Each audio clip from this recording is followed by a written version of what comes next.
बिस्मिल्लाहिर्रहमानिर्रहीम। बट आज का जो हमारा टॉपिक है वो चैप्टर नंबर 11 है, वो है रिएक्शन काइनेटिक्स।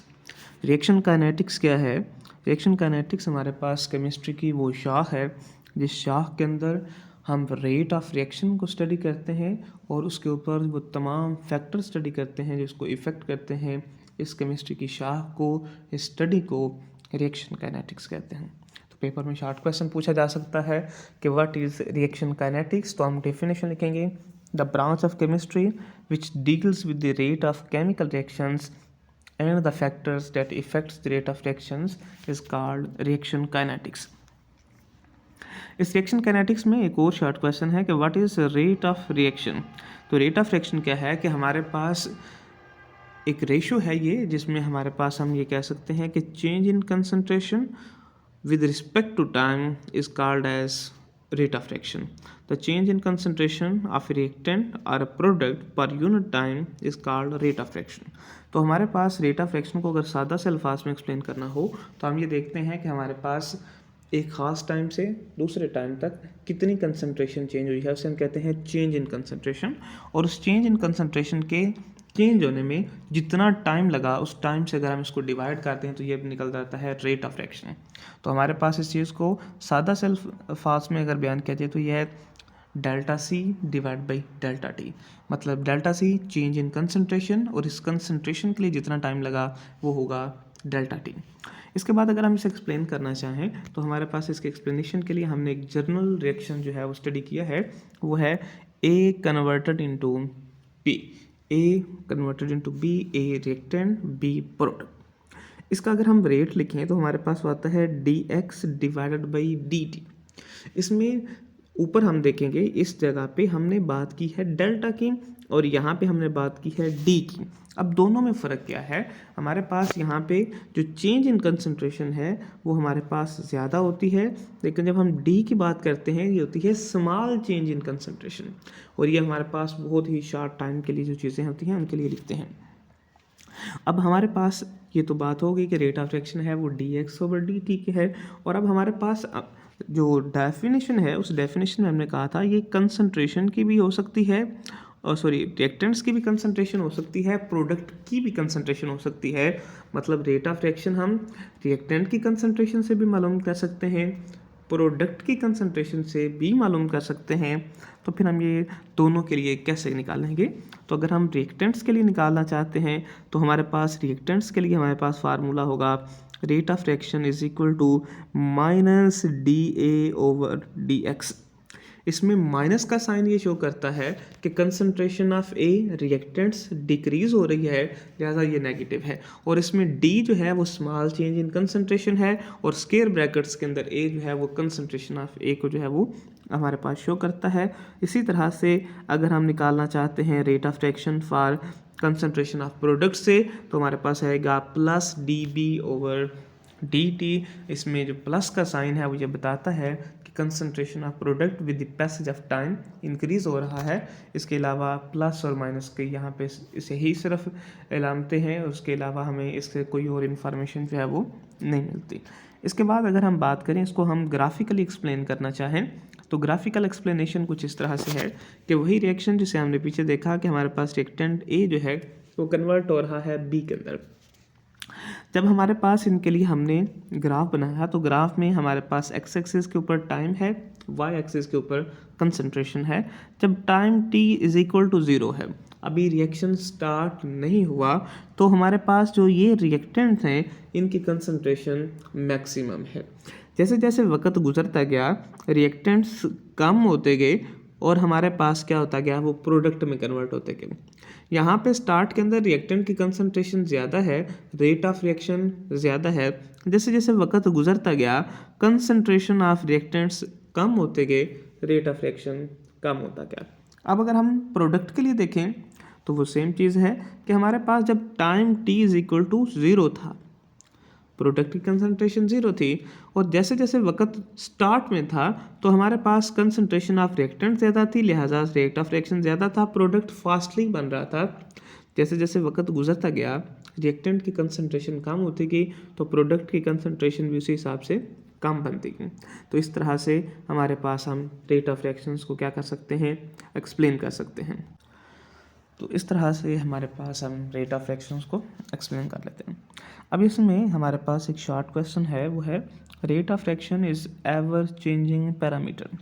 बड़ा इंपॉर्टेंट शॉर्ट क्वेश्चन है। अब हमारे पास इसे हम किस तरह से देखेंगे, हम ग्राफ से ही इसको समझेंगे कि किस तरह से rate of reaction is ever changing parameter है। जैसा कि यहाँ पर मैंने एक डॉट लगाया, इस डॉट पे हमारे पास कंसंट्रेशन की वैल्यू कुछ होगी, कुछ टाइम की वैल्यू होगी। हम उसमें रेशो निकालेंगे change in concentration over change in time, हमारे पास रेट ऑफ रिएक्शन आएगा। यहाँ पे कुछ और होगी वैल्यू, यहाँ पे कुछ और होगी, यहाँ पे कुछ और, या हमारे पास हम वक्त गुजरता जाता है, कंसंट्रेशन चेंज होती जाती है, तो हर नए सेकंड के बाद एक नई कंसंट्रेशन है। तो इस तरह से हर नई कंसंट्रेशन नया टाइम, नया टाइम नई कंसंट्रेशन, लिहाजा हमारे पास एक नया आंसर रहेगा। तो लिहाजा हम ये कह सकते हैं कि रेट ऑफ रिएक्शन जो है वो एक एवर चेंजिंग पैरामीटर है, वो कभी भी कांस्टेंट यूनिफॉर्म नहीं होता। इस तरह से अगर हम बात करें तो हमारे पास रिएक्टेंट्स के लिए भी बात की जा सकती है। स्टार्ट के अंदर देखें रिएक्टेंट की कंसंट्रेशन क्या थी, मैक्सिमम थी। जैसे जैसे वक्त गुजरता गया कंसंट्रेशन कम होती गई। जब ये कंसंट्रेशन कम होती गई तो हमारे पास आप इसके लिए रेशो निकाल लें, change in concentration over time, तमाम आंसर्स डिफरेंट होंगे। लिहाजा हम ये बात साबित कर सकते हैं कि हमारे पास क्या है कि rate of reaction is ever changing parameter. तो ये हम इसे इस तरह से लिखेंगे। अब from graph it is clear that the rate of reaction never remain uniform during different time period. It means that the rate of reaction is changing every moment. In the beginning the concentration of A changes rapidly, the rate of reaction is fast, while with the passage of time change in concentration is not fast, so rate of reaction decreases। तो यहाँ पे बेटा हमने ये बात समझी कि हमारे पास जैसे जैसे वक्त गुजरता गया कि हमारे पास कंसंट्रेशन कम होती गई, कंसंट्रेशन कम होने से रेट ऑफ रिएक्शन कम होता गया, लेकिन जब यहाँ पे कंसंट्रेशन ज़्यादा थी तो रेट ऑफ रिएक्शन ज़्यादा था। इसके बाद पेपर में शॉर्ट क्वेश्चन आ जाता है कि हमारे पास क्या है कि बताएं रेट ऑफ रिएक्शन क्या है और उसके यूनिट्स बताएं। तो हमारे पास उसके जो यूनिट्स हैं वो हमारे पास हैं मोल्स पर डेसीमीटर क्यूब पर सेकंड।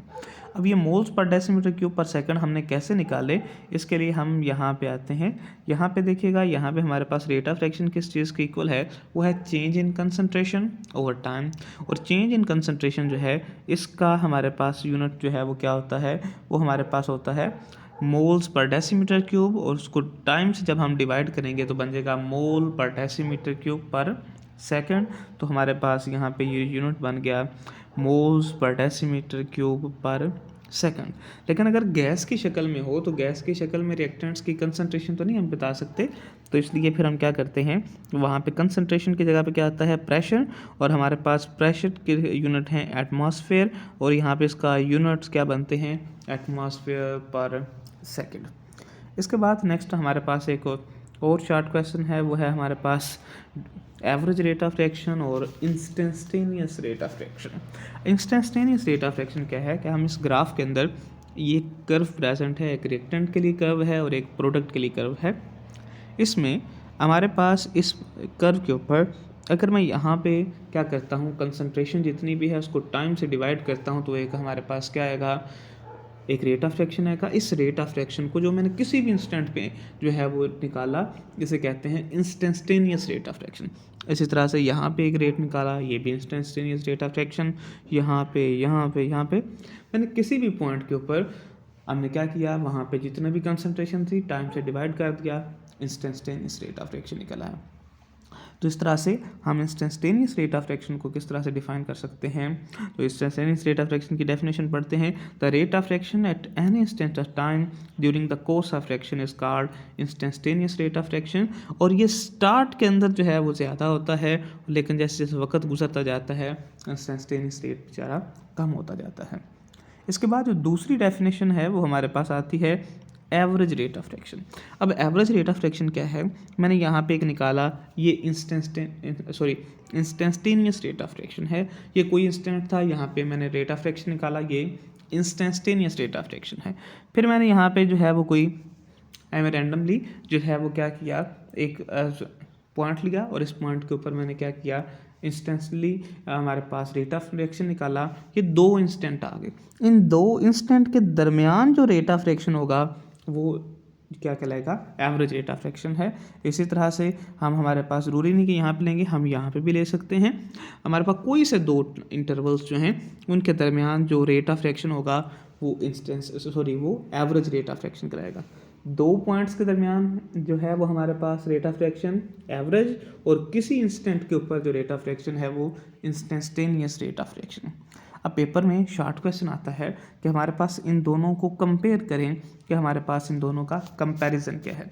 तो कंपैरिजन में पहला पॉइंट ये है कि हमारे पास इस ग्राफ के अंदर जब टाइम t = 0 होगा, जब टाइम 0 होगा तो उस टाइम 0 के ऊपर हमारे पास जो रेट ऑफ हमारे पास है इंस्टेंटेनियस रेट और जो एवरेज रेट है वो दोनों इक्वल होंगे, क्योंकि दोनों के डिनोमिनेटर में डेल्टा t 0 होगा। दोनों का जवाब जो है वो क्या आएगा, हमारे पास सेम आएगा। तो लिहाजा सिर्फ एक ही पॉइंट है जिस पॉइंट के ऊपर इंस्टेंटेनियस रेट और एवरेज रेट जो है वो इक्वल होंगे, वो होगा जब टाइम t = 0 होगा। और इसके बाद जब दूसरे पॉइंट की तरफ बात आती है तो वो कहता है कि हमारे पास स्टार्ट के अंदर इंस्टेंटेनियस रेट यहाँ पे ज़्यादा होगा और यहाँ पे इंस्टेंटेनियस रेट कम होगा। यहाँ आप रिएक्टेंट के लिए बात करें तो रिएक्टेंट में भी सेम होगा, यहाँ पे स्टार्ट के अंदर इंस्टेंटेनियस रेट ज़्यादा होगा, इस जगह पे इंस्टेंटेनियस रेट क्या हो जाएगा, कम हो जाएगा।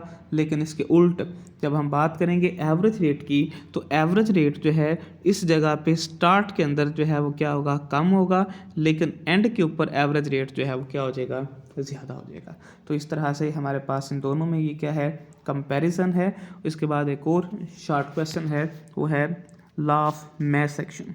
लॉ ऑफ मास एक्शन क्या है, the rate of chemical reaction is directly proportional to the product of active masses of reactant, this is called law of mass action.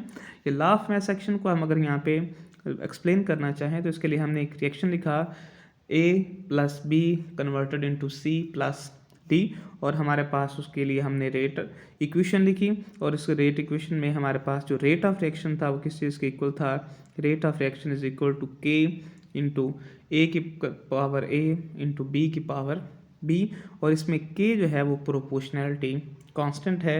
ये हमारे पास क्या आ जाएगा, लॉ ऑफ मास एक्शन। इस law of mass action से हमारे पास एक और नई डेफिनेशन आती है, वो आती है स्पेसिफिक रेट कांस्टेंट या वेलोसिटी कांस्टेंट। वेलोसिटी कांस्टेंट हमारे पास क्या है कि अगर ऐसा हो कि एक रेट ऑफ रिएक्शन है, उसमें तमाम जो रिएक्टेंट्स की कंसंट्रेशन है वो यूनिटी हो, मतलब 1 हो, मतलब यहाँ पे जो रिएक्शन है इस रिएक्शन में A की कंसंट्रेशन भी 1 हो, B की कंसंट्रेशन भी 1 हो, तो जो आंसर आएगा उस आंसर में रेट ऑफ रिएक्शन K की इक्वल आएगा। इस तरह के कांस्टेंट्स को स्पेसिफिक रेट कांस्टेंट या वेलोसिटी कांस्टेंट कहते हैं।